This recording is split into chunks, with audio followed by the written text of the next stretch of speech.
जय श्री कृष्णा फ्रेंड्स, राधे राधे। तो फ्रेंड्स, आज मैं मंदिर के अपने चौकी की सफाई कर रही हूँ क्योंकि आज एकादशी है।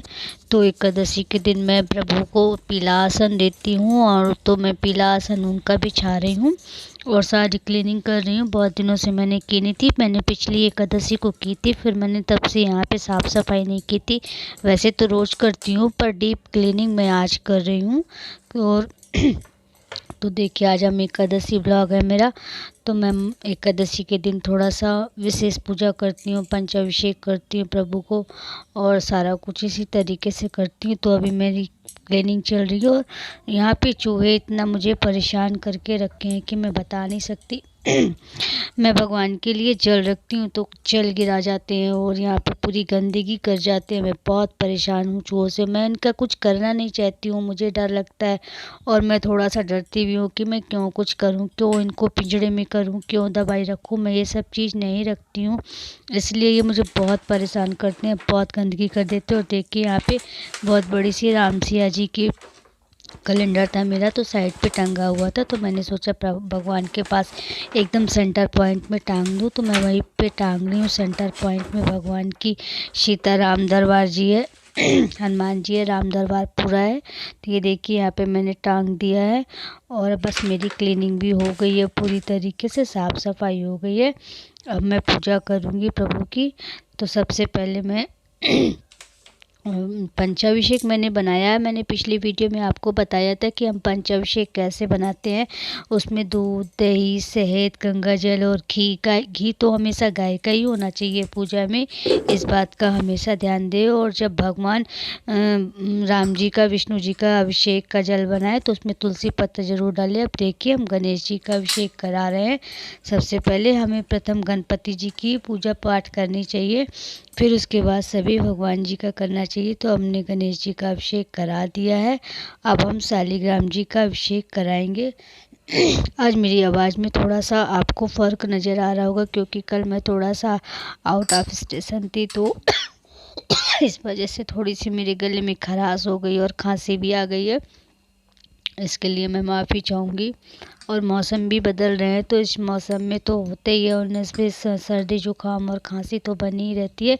अब देखिए, मैं शालिग्राम जी का पंचाभिषेक करने के बाद जल अभिषेक करती हूँ और मैं अच्छे से पोंछ के साफ़ करके भगवान को उनको चंदन लगाऊंगी। और देखिए, इसी तरीके से वैसे तो आज मेरा फास्ट है और आज मैं एकदम लेट हो गई। मैं थोड़ा सा, लाइट चली गई थी तो मैं सोची कि लाइट नहीं रहेगी तो मैं कैसे शूट करूँगी, तो इसलिए मैं थोड़ा सा लेट भी हूँ। तो अब इसके बाद मैं फलाहार भी बनाऊँगी। अब देखिए, करने के बाद मैं भगवान को अच्छे से चंदन वंदन करूँगी। और मेरे तो लड्डू बाबू अभी दूध पी रहे हैं, मैंने उनको बिठा कर रखा है, वो दूध पी रहे हैं। तब तक मैं सारे भगवान की, सबसे पहले मैं सारे भगवान जी की पूजा कर लेती हूँ। सबसे लास्ट में अपने बाल गोपाल जी का स्नान कराती हूँ क्योंकि वो एकदम से उठे होते हैं और उठने के तुरंत बाद स्नान कराना मेरा मन तो नहीं करता कि मैं उनको तुरंत से स्नान कराऊँ। आप सोचो अपने ऊपर ही, जब कभी आप उठते हो तो तुरंत तो आप स्नान करने चले नहीं जाते होगे, ऐसा मुझे भी लगता है, फील होता है कि थोड़ा यहाँ बैठे वहाँ बैठे, थोड़ा सा इसी तरीके से मैं उनके साथ भी करती हूँ।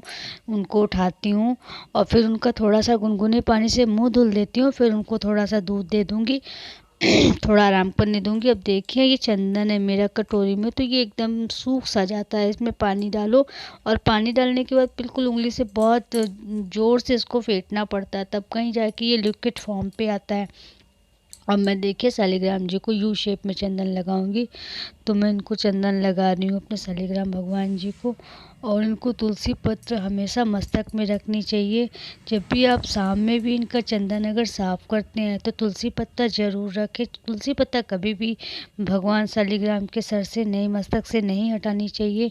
जैसे भगवान शिव के मस्तक से बेलपत्र कभी नहीं हटानी चाहिए। अब अगर आप मतलब भगवान शिव की साफ सफाई कर रहे हैं रात्रि में सोने से पहले, तो आप सारी सफाई कर दें, मगर एक बेलपत्र उनके मस्तक में जरूर होना चाहिए। ये देखिए, हमने यू शेप में भगवान को चंदन लगा दिया है।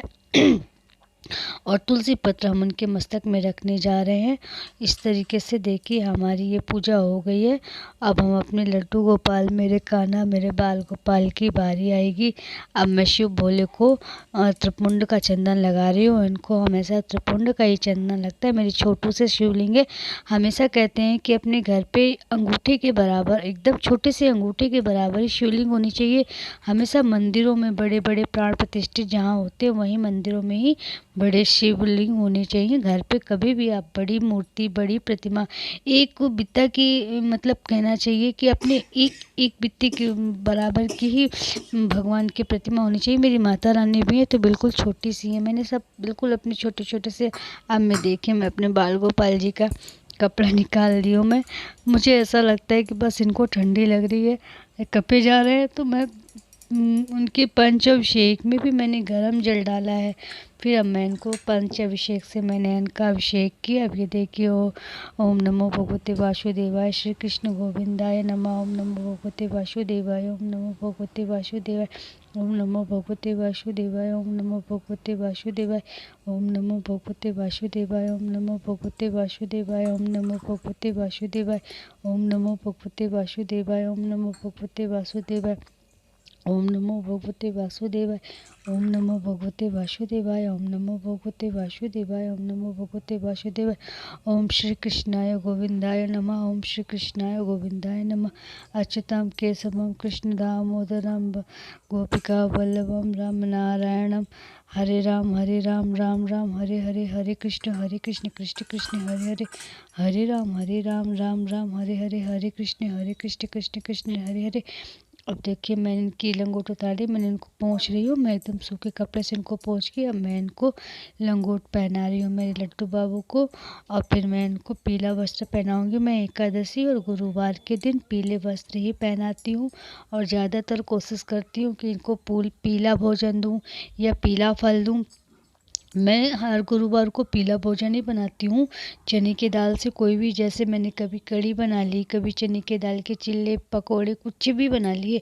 तो मैं ये देखिए हमने इनके चंदन पे मैंने थोड़ा सा हल्दी और गोपी चंदन को मिला करके मैंने एकदम से इस तरीके से पीला चंदन बना लिया है। अब मैं इनके मस्तक में अप्लाई करूँगी। तो देखिए मैं प्रभु के मस्तक में चंदन अप्लाई कर रही हूँ, चंदन लगा रही हूँ मेरे लल्ला के। तो कैसे चंदन लगता है फिर मैं आपको दिखाती हूँ, क्योंकि एकदम से सामने से लगा के दिखाओ तो बनता नहीं है। इसी तरीके से मैं लगा लूँ फिर आपको दिखाती हूँ कि मैंने, ये देखिए मैंने कैसे लगा रही हूँ।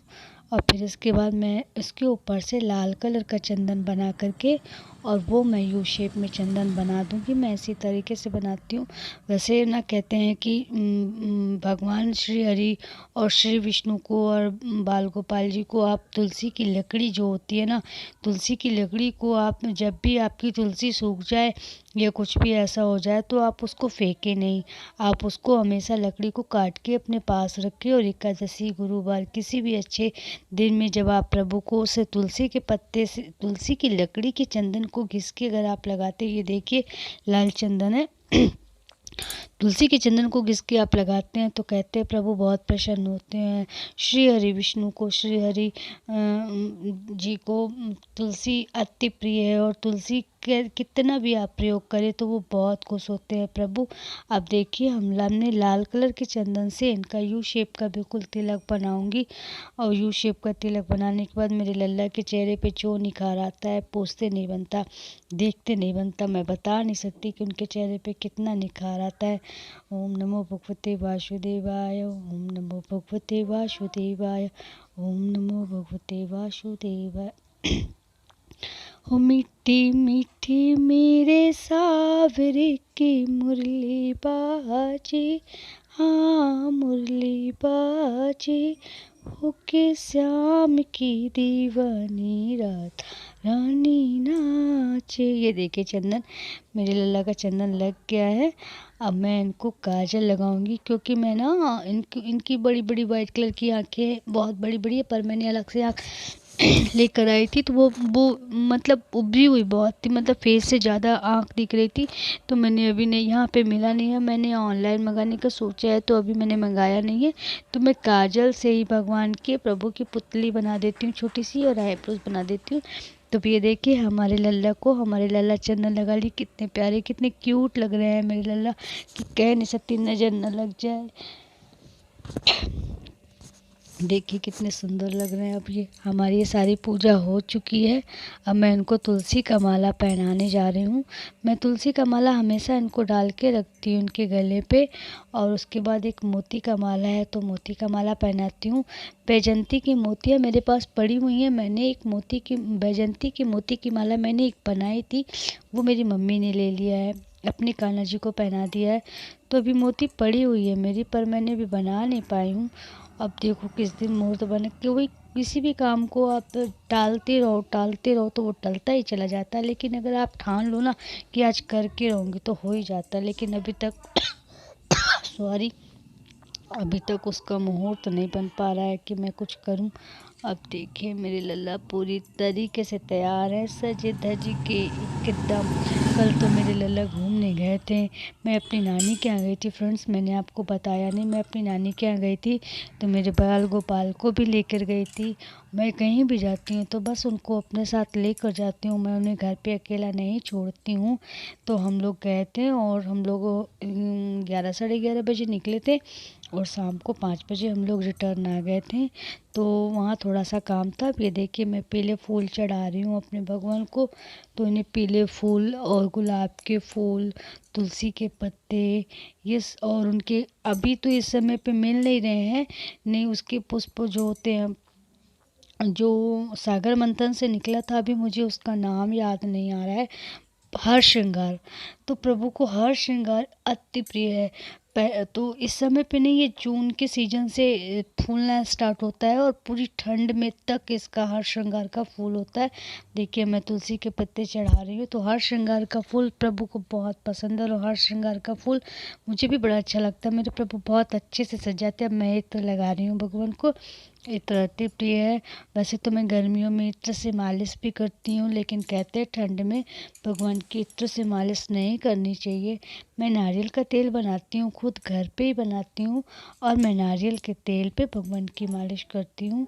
और मैं तुलसी के पत्ते अपने प्रभु को अर्पण कर रही हूँ। ये देखिए मैं अब भोग लगा दिया है मैंने आज भोग में पपीता है, गुजिया है, मट्ठी है और किशमिश है, काजू है, यही सारा भोग लगाया। मेरा तो व्रत है, लेकिन मैंने अपने लल्ला को मट्ठी और काजू का भी भोग लगाया है, फल और ड्राई फ्रूट्स का भी भोग लगाया है। अब देखिए मैं कुछ फलाहार बनाऊंगी दोपहर के समय, तो उसका भी भोग लगाऊंगी। और इस तरीके से अब देखिए मैं जोत जलाने जा रही हूँ। मैंने गाय के घी का जोत जलाया है। मैं हमेशा गाय का घी घर पर ही बनाती हूँ। तो मैं वैसे तो मैं रोज़ गाय के घी का ही दीपक जलाती हूँ सुबह और शाम, लेकिन जिस दिन मैंने एकादशी गुरुवार तो मैं भर के दिए में घी भर देती हूँ, तो वो जलता रहता है। नहीं तो मैं एक जोत जलाती हूँ सरसों के तेल को और एक जोत जलाती हूँ मैं घी का। तो ये तो मेरा रोज़ का रूटीन है। एक तुलसी जी में घी का जोत चलेगा, एक सुबह एक शाम घर पे घी का जोत चलेगा। अब देखिए मैं धूप जला रही हूँ और भगवान को धूप तो अति प्रिय है। अगरबत्ती तो मैं नहीं जलाती हूँ अपने घर में। कहते हैं बांस में वंश होता है और हम वंश की पूजा करते हैं। हमेशा आपने देखा होगा कि शादी से जन्म से लेके मरण तक बांस का काम होता है, वंश की पूजा होती है। जब बच्चा पैदा होता है हमारे यहाँ तो सूप में उसको लिटाते हैं और उसकी पूजा होती है। फिर जब विवाह होता है तो विवाह में वो होता है हमारे यहाँ जनेऊ संस्कार होता है। तो जनेऊ संस्कार में भी बांस की पूजा होती है, मंडप बनते हैं। और फिर जब विवाह होता है तो उसमें भी बांस की पूजा होती है। और जब इंसान इस दुनिया से अलविदा होता है, जाता है, तब भी बांस में ले जाया जाता है। तो कहते हैं बांस अति पूज्य है, तो बांस को नहीं जलाना चाहिए। इसलिए मित्रों मैं कभी अपने घर पे अगरबत्ती नहीं जलाती हूँ, मैं हमेशा धूप ही जलाती हूँ। मैं कपूर से भगवान की आरती करने जा रही हूँ। ये मेरी लास्ट प्रभु की प्रोसेस है। अब देखिए मैं अपने भगवान की कपूर से आरती कर रही हूँ और मैं इनकी आरती करने के बाद, पूजन करने के बाद फिर मैं थोड़ा चाय वाय बना के पीऊँगी। इसके बाद फिर बहुत सारे तो दिन भर काम होते। अब मैं आरती कर रही हूँ। तो फिर श्री कृष्ण गोविंद श्री कृष्णाय गोविंदाय नमः। श्री कृष्णाय गोविंदाय, श्री कृष्णाय गोविंदाय। श्री कृष्ण गोविंद हरे मुरारी, हे नाथ नारायण वासुदेवा। श्री कृष्ण गोविंद हरे मुरारी, हे नाथ नारायण वासुदेवा। एक नाथ स्वामी सखा हमारी, एक नाथ स्वामी सखा हमारी, हे नाथ नारायण वासुदेव। श्री कृष्ण गोविंद हरे मुरारी, हे नाथ नारायण वासुदेव। श्री कृष्ण। अब देखिए मेरी पूजा हो चुकी है। अब मैं प्रभु को प्रणाम करके अपनी क्षमा याचना आप जरूर मांगनी चाहिए। और देखिए आज मेरे बाल गोपाल मेरे लल्ला कितने अच्छे लग रहे हैं। तो अगर आपको देखिए मेरा वीडियो अच्छा लगता है तो प्लीज़ लाइक कीजिए, सब्सक्राइब कीजिए और कमेंट ज़रूर कीजिए। देखिए आपके लाइक से हमारा प्रोत्साहन बढ़ता है, मनोबल बढ़ता है। आप देखते हैं हमारी वीडियो को तो हमें खुशी होती है कि नहीं, आप मेरा मनोबल बढ़ा रहे हैं, मेरा प्रोत्साहन बढ़ा रहे हैं। तो अगर अगर आपको मेरी वीडियो अच्छी लगती है तो प्लीज़ लाइक कीजिएगा, सब्सक्राइब कीजिएगा। जय श्री कृष्णा, राधे राधे।